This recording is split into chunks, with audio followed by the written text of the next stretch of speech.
Donc, dans le plan de cours, l'introduction, quelle est la structure d'une molécule organique et la représentation d'une molécule organique, et finalement les hydrocarbures saturés et les carbones et les alcanes et les cycloalcanes.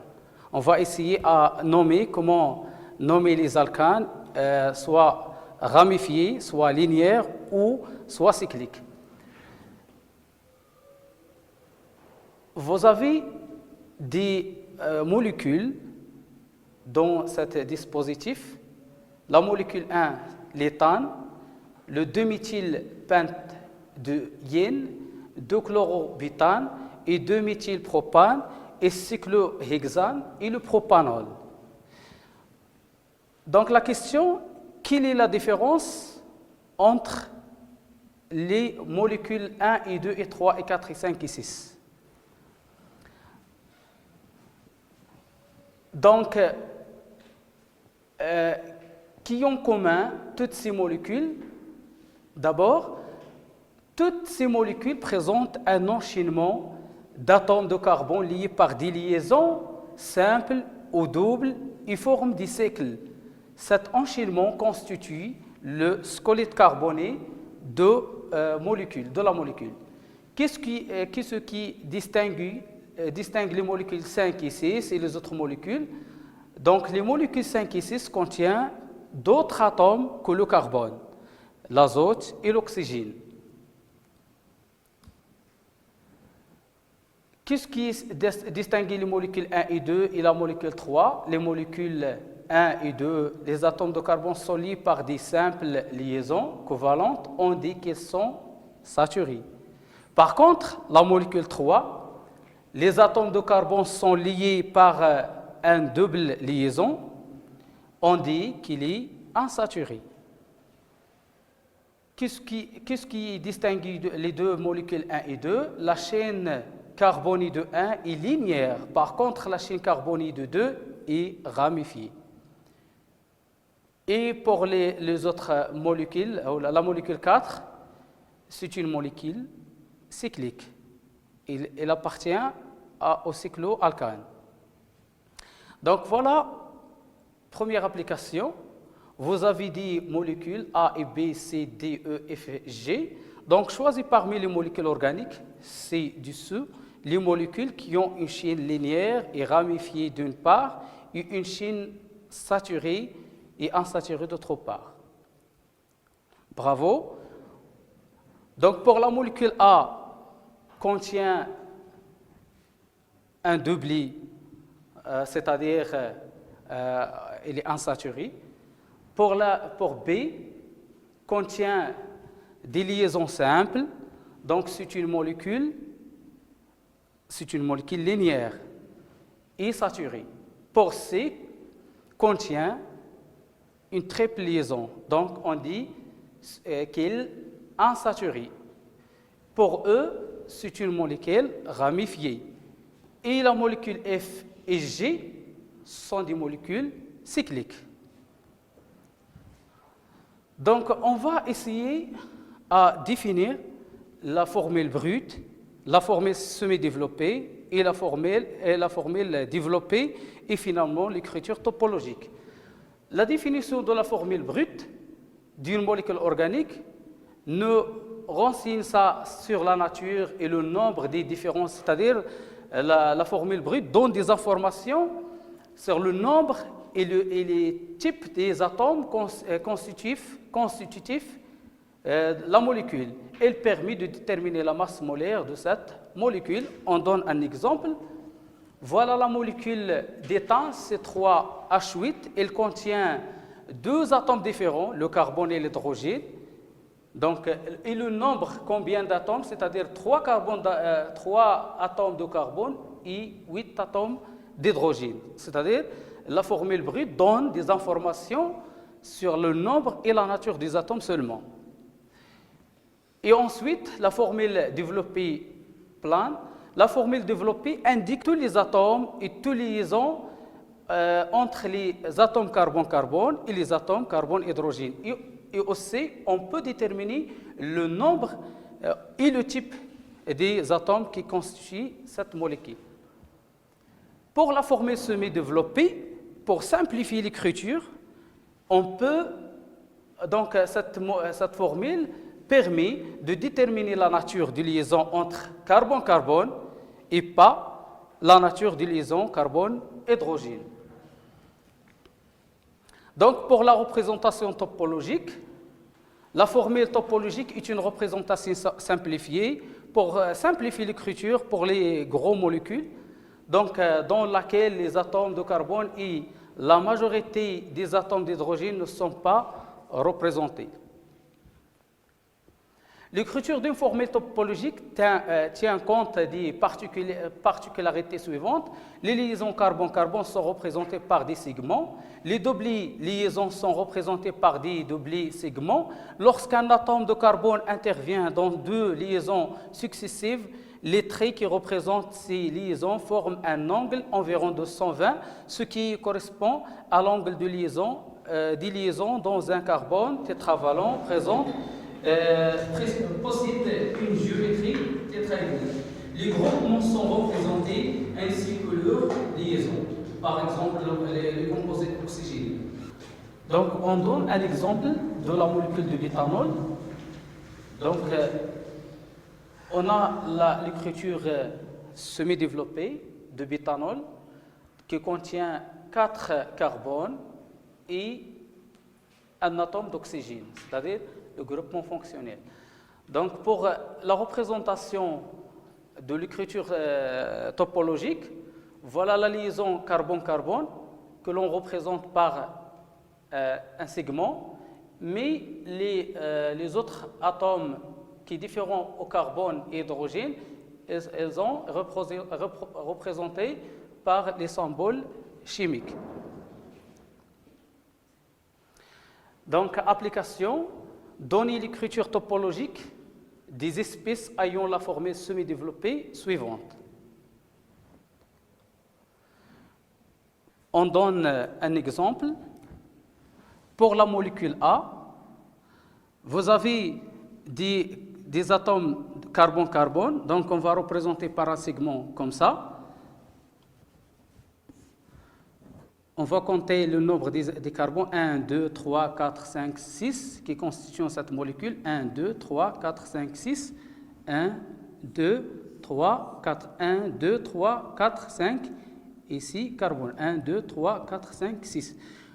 Donc, le groupement hydroxyle, il est lié par le carbone 3. Donc, 1, 2, 3, voilà. C'est la représentation topologique de cette molécule. Et on va essayer à représenter la molécule B.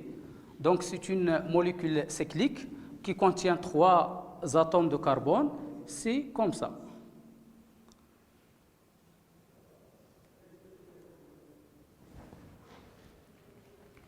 Et même chose pour les autres molécules.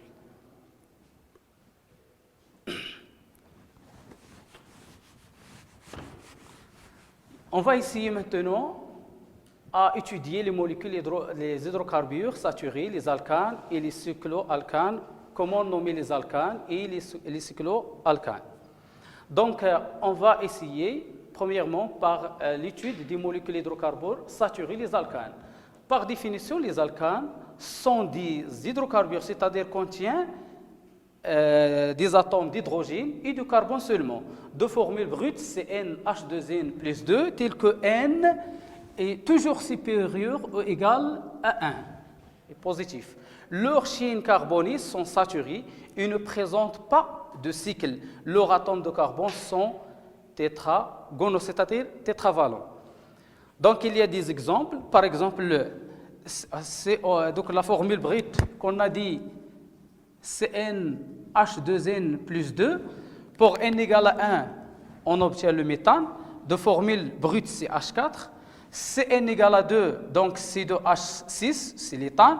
Si pour N égale à 3, c'est 3H8, le propane.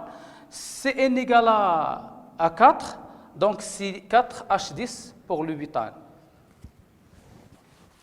On va avoir les autres molécules de N égale à 1 jusqu'à N égale à 10. Donc, par définition, les atomes ou les molécules cycliques, les alcanes cycliques, les cycloalcanes sont des hydrocarbures saturés présentent au moins un cycle de formule brute CnH2n, c'est-à-dire ne contient pas d'hydroxyl. Donc, par exemple, le cyclopropane, le cyclobutane, le cyclopentane et le cyclohexane. Donc, revenons à la nomenclature des alcanes. Les alcanes linéaires, il y a plusieurs règles à respecter pour nommer les alcanes. Premièrement, le nom d'un alcane linéaire est constitué d'un préfixe qui indique le nom d'atome de carbone de la chaîne. Par exemple, pour n égale à 1, on dit mit, pour n égale à 2, it, et pour n égale à 3, prop, et ainsi de suite. Et on ajoute la terminaison 1 pour déterminer l'alcane. Donc, exemple, le molécule pour n égale à 1, donc CH4, c'est le méthane. Pour n égale à 2, l'éthane. Si n égale à 3, donc C3H8, le propane, et ainsi de suite. Mes élèves, il faut bien préciser l'écriture, la formule brute à partir, c'est-à-dire si vous avez connu la formule CnH2n plus 2, donc il faut bien respecter la règle de la formule brute des alcanes. Les groupes d'alkyles non ramifiés. La règle 2, en retirant un atome d'hydrogène et un atome de carbone terminal d'un alkane linéaire, on obtient un groupe d'alkyles dont le nom s'établit en remplaçant la terminaison 1 par la terminaison YL. Un exemple, donc la formule brute pour les alkyles devient CnH2n plus 1. Donc, en retirant un atome d'hydrogène. Donc la formule brute devient CnH2n au lieu de plus 2, devient plus 1. Et la liaison de l'alkyle avec la chaîne principale. Par exemple, pour le méthane, elle devient CH3 et le nom, le méthyle au lieu de méthane. Donc on va remplacer la terminaison an par yl. Et pour l'éthyle, elle devient C2H5. C2H5 éthyle, propyle, butyle, etc. Je vous donne des exemples. Pour le méthane, donc il devient méthyle. Pour l'éthane, éthyle. Pour le propane, propyle. Et pour le butane, butyle. Les alcanes achines carbonées ramifiées. Pour nommer les alcanes achines carbonées ramifiées, il y a des règles aussi. La chaîne carbonée la plus, donc on va choisir la chaîne carbonée la plus longue et appelée chaîne principale. Son nombre d'atomes détermine le nom de l'alcane. Par exemple, si vous avez deux carbones, donc s'appelle éthane. Si vous avez 3 carbones, s'appelle propane, ainsi de suite. On numérote la chaîne principale de façon à ce que le numéro de premier atome de carbone porte une ramification soit le plus petite possible.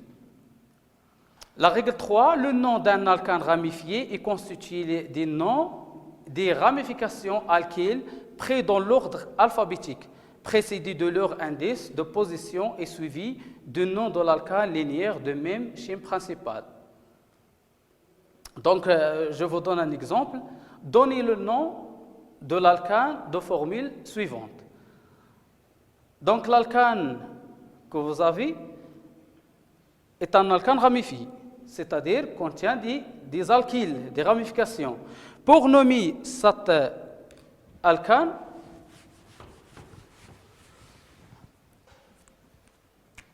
donc on respecte les règles que nous avons dites. Donc, première chose, on va choisir la chaîne principale qui contient le nombre plus élevé des carbones. 1, 2, 3, 4, 5. La numérotation toujours à partir des alcanes, à partir des carbones qui sont en extrémité. Et d'abord, donc, il faut donner la priorité à l'indice, la somme des indices des alkyles le plus petite possible. Donc vous avez une ramification ici et l'autre ici et un autre alkyle ici. Pour la numérotation, donc voilà le carbone numéro 1, 2, 3, 4, 5. Il y a 5 carbones, c'est-à-dire le pentane. Donc la chaîne principale, pentane. Il y a 3 ramifications. 1, 2, 3. Ce sont des méthyles. Il y a 2 méthyles qui existent à la position 2. Et ça en position 2 et l'autre en position 3. Donc pour nommer cette molécule, donc c'est 2,2 parce qu'on a 2 méthyles, 3. Et le nom 3, ce sont des diméthyls. Donc triméthylpentane. 2,3 triméthylpentane.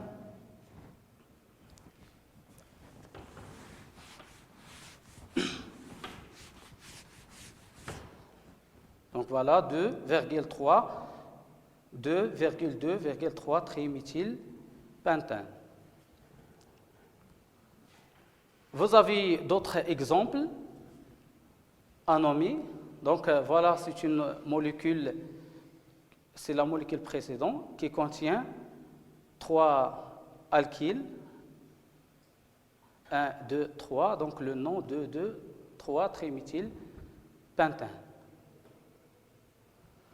La nomenclature des cycloalcanes, donc pour nommer les alcanes cycliques ou les cycloalcanes par le nom d'alcane précédé, donc on ajoute un préfixe cyclo.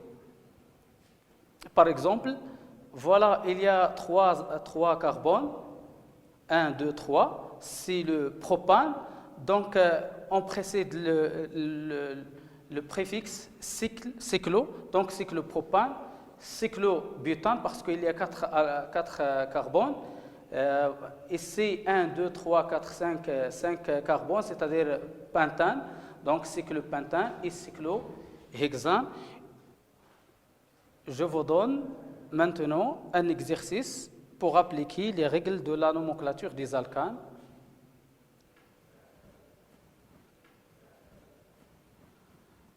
Donc vous avez ici dans le tableau le nom de composé, c'est-à-dire le nom de la molécule, la formule brute, la formule semi-développée et l'écriture topologique. Vous avez la formule semi-développée de l'alcane. Donc, quel est le nom de cette composée?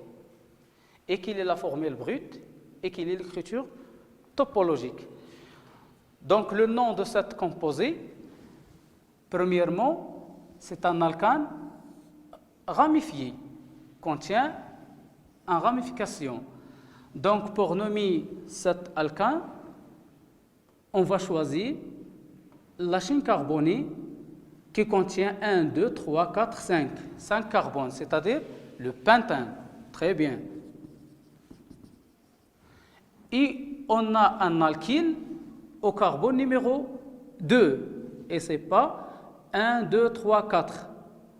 Donc la numérotation juste, c'est 2 méthyl. Donc 2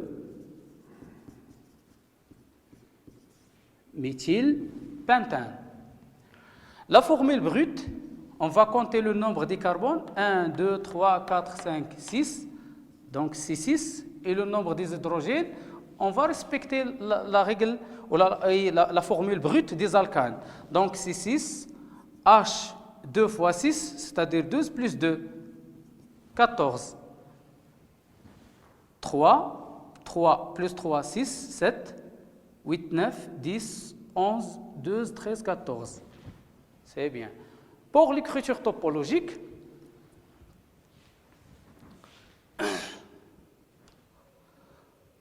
un, 2, 3, 4, 5. 1, 2, 3, 4, 5. 1, 2, 3, 4, 5 carbones. Et l'alkyle, le méthyle, ici, dans le carbone numéro 2. 1, 2, 3, 4, 5.